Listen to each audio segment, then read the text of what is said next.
So, first off, we will talk about the dominant eagle.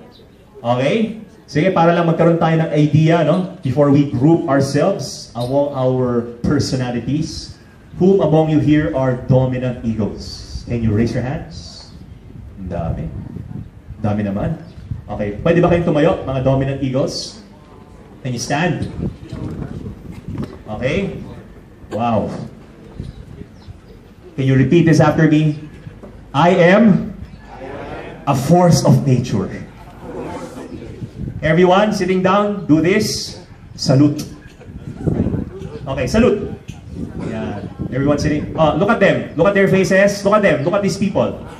Yan. Okay, yan yung mga tao na dapat nyong iwasan. Katakutan. No, they're just like that. Now you will understand why they are the way they are. Okay, take your seats. Thank you.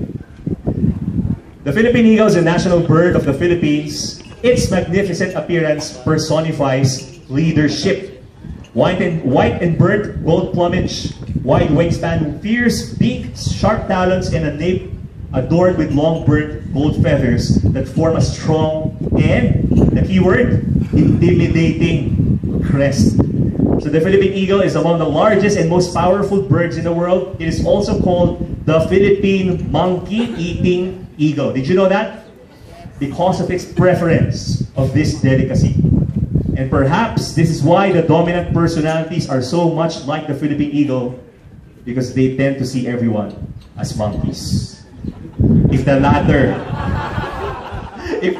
don't see things their way. Okay? Yan yung mga nagsusulat, no? Nagsusulat, tapos hindi pa tapos yung instruction, sumusulat na, tapos hindi mo pa tinatanong who among your fish, kanina ba yan tapos? Yung mga iba sa inyo, bilis sumagot eh.